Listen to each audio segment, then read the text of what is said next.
శ్రీకృష్ణదేవరాయల జయంతి వేడుకలు ఈ నెల 18వ తేదీన విజయవాడలో ఘనంగా నిర్వహించారు. ఈ సందర్భంగా తెలంగాణ కేడర్కు చెందిన ఐపీఎస్ అధికారి శ్రీ ఆవుల రంగనాథ్ గారికి రాయల్ బిరుదును ప్రదానం చేయనున్నారు. విరూపాక్షి పీఠాధిపతి చేతుల మీదుగా ఈ ప్రధానోత్సవం జరుగుతుందని శ్రీకృష్ణదేవరాయ ఉద్యోగ జేఏసీ ప్రకటించింది. విజయనగర సామ్రాజ్య చక్రవర్తి శ్రీకృష్ణదేవరాయల స్ఫూర్తితో చెరువులు, కాలువలు, చెట్లు, పర్యావరణ పరిరక్షణ రంగాల్లో విశేష సేవలు అందించినందుకు గాను ఐపీఎస్ అధికారి ఆవుల రంగనాథ్ గారికి ఈ గౌరవం దక్కింది. ఈ కార్యక్రమం జనవరి 18వ తేదీ ఉదయం 10 గంటలకు విజయవాడలోని హనుమాన్పేటలో ఉన్న కృష్ణతేజ ఫంక్షన్ హాల్లో సిపిఎం కార్యాలయ ఆవరణలో జరగనుంది. కార్యక్రమం అనంతరం భోజన ఏర్పాట్లు కూడా ఉంటాయని నిర్వాహకులు తెలిపారు.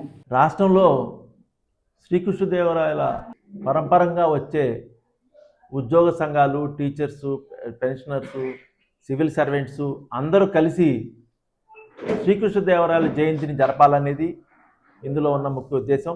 ఈ ప్రిపరేషన్ సంబంధించి రాష్ట్రంలో ఉన్న అన్ని టీచర్ సంఘాలు, తర్వాత ఉద్యోగ సంఘ నాయకులు అందరూ కూడా ఈ మంచి బృహత్తరమైన కార్యక్రమానికి పాల్గొనాలని కోరుకుంటూ ఈరోజు దీనికి సన్నాహక మీటింగు ఇక్కడ విజయవాడలో ఏర్పాటు చేయడం జరిగింది. దీనికి మన రాష్ట్ర వ్యాప్తంగా మన ప్రముఖులు అందరూ కూడా వచ్చారు, ఉద్యోగ సంఘ నాయకులు అందరూ వచ్చారు. దీని ద్వారా మనం శ్రీకృష్ణదేవరాయల జయంతిని జరుపుకోవాలని, అది యాక్చువల్గా 17వ తారీఖు దేశవ్యాప్తంగా కూడా జరుగుతుంటుంది. హంపీలో పెద్ద పండుగ జరుగుతూ ఉంటుంది.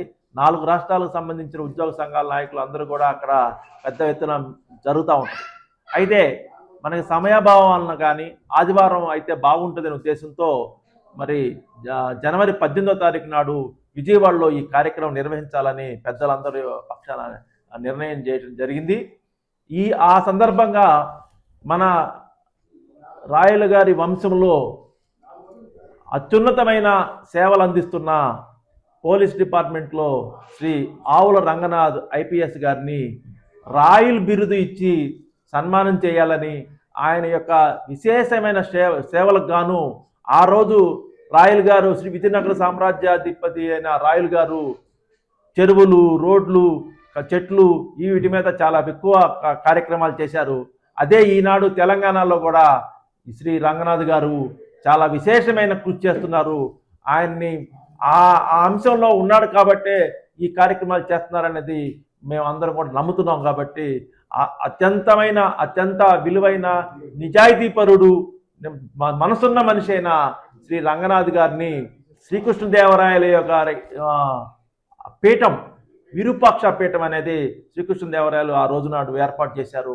ఆ పీఠ పరంపరంగా వస్తూ ఉన్న స్వాముల గారి చేత రేపు 18వ తారీఖు నాడు మనం ఆయనకి సన్మానం చేయాలని, రాయల్ బిరుదు ఆయనకి ఇవ్వాలనేది ఈ ఉద్యోగ టీచర్లు, తర్వాత పెన్షనర్సు, సివిల్ సర్వెంట్సు అందరి పక్షాన ఆ కార్యక్రమానికి ఇచ్చేసి ఆ కార్యక్రమాన్ని విజయవంతం చేయాలని కోరుకుంటూ, దీనికి అందరూ కూడా అన్ని రకాలుగా సహాయ సహకారాలు అందించాలని, దీనికి ఖచ్చితంగా మన ఇంట్లో మన కుటుంబంలో జరిగే ఈ పండగకి కుటుంబ సభ్యులందరూ కూడా రావాలని కోరుకుంటూ, దేశవ్యాప్తంగా శ్రీకృష్ణదేవరాయలు వంశస్థులు 5 కోట్ల మంది ఉన్నారు.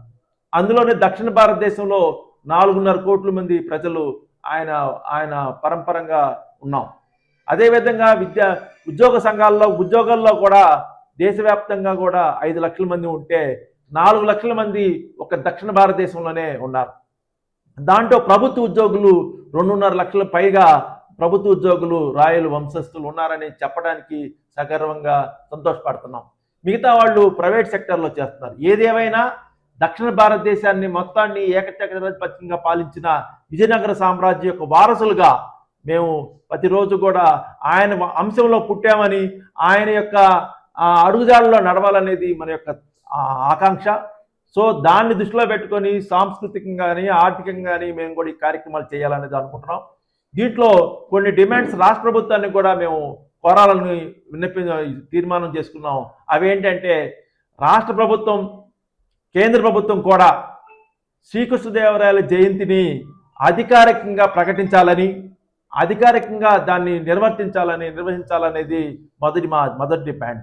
రెండో డిమాండు, అమరావతిలో భువన విజయం పేరుతో 10 ఎకరాల స్థలంలో శ్రీకృష్ణదేవరాయల విగ్రహం నెలకొల్పాలని, అదే తెలంగాణలో కూడా 7 ఎకరాలు ఇచ్చి అక్కడ కూడా ఆ రాష్ట్ర ప్రభుత్వం భువన విజయానికి స్థలము మిగతా ఏర్పాట్లన్నీ ఇస్తున్నారు. కాబట్టి ఆంధ్రప్రదేశ్లో కూడా ఆ విధంగా చేయాలనేది మా రెండో డిమాండ్.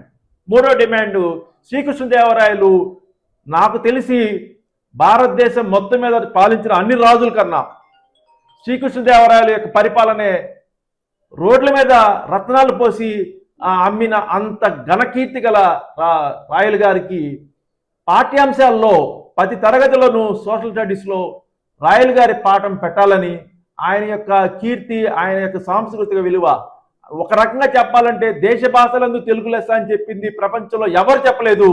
ఒక్క శ్రీకృష్ణదేవరాయలే తెలుగు గురించి పొగిడాడు. అదేవిధంగా నాలుగో డిమాండు, హంపిని పిల్లలకి విహారయాత్రకి తీసుకెళ్ళడానికి రాష్ట్రంలో ఉన్న ప్రతి పిల్లవాడిని హంపిని చూపించాలనేది మా యొక్క డిమాండు. ఈ డిమాండ్లని రాష్ట్ర ప్రభుత్వం ఖచ్చితంగా అమలు చేయాలి. ఎందుకంటే ఎక్కువ మంది రాష్ట్రంలో 20% పైన ఉన్న మరి రాయల వంశస్థులకి తగిన న్యాయం చేస్తారని ప్రభుత్వ పక్షాన ప్రతిపక్షాలని కానీ అన్ని రాజకీయ పార్టీలను కూడా ఈ విషయంలో సహకరించాలని కోరుతున్నాం. మేము బలంగా ఉన్నాం, బలంగా నిలబడతాం. ఏదైనా మా రాయల వంశస్థుల యొక్క ఆశలు ఆకాంక్షలు ఈ రాష్ట్ర ప్రభుత్వం నెరవేర్చాలని, తద్వారా మాకు రావాల్సిన ప్రాతినిధ్యం, మాకు రావాల్సిన కోటా కూడా రాష్ట్ర ప్రభుత్వం ఇవ్వాలి. రిజర్వేషన్ పరంగా కానీ లేదా మిగతా ప్రభుత్వం ఇవ్వాలనుకున్న మిగతా కార్యక్రమాల్లో కూడా రాయల వంశస్థులకు న్యాయం చేయాలనేది మా యొక్క విన్నపం. తద్వారా రాష్ట్రంలో ఈ సామాజిక వర్గం పిల్లల యొక్క చదువుల కోసం లేదా వాళ్ళ యొక్క మ్యారేజ్కి సంబంధించి కూడా 4 రాష్ట్రాలకు సంబంధించి ఒక వెబ్సైట్ పెట్టి ఈ పిల్లల యొక్క ఉద్యోగాలకు సంబంధించి రాయల వంశస్థుల పిల్లల యొక్క ఉద్యోగాల గురించి వాళ్ళ వివాహాల గురించి కూడా మేము ఒక వెబ్సైట్ని తయారు చేయబోతున్నాం. అందరికీ కూడా ఈ అన్ని రాష్ట్రాల్లో ఉండే పిల్లలందరి యొక్క సంబంధించి వివాహాల సంబంధించి ఒక వేదికను ఏర్పాటు చేసి అందరికీ న్యాయం చేయాలని అనేది ఈ యొక్క శ్రీకృష్ణదేవరాయలు ఉద్యోగం చేసి యొక్క లక్ష్యంగా ముందుకెళ్తున్నాం. సో రాష్ట్రంలో ఈ రాయల వంశస్థులు అందరూ కూడా ఏకం కావాలి, ఐక్యం కావాలి. మన బలగం ఈ వేదిక ద్వారా అందరికీ తెలియజేయాలని కోరుకుంటూ ఈ అవకాశం ఇచ్చినందుకు ధన్యవాదాలు.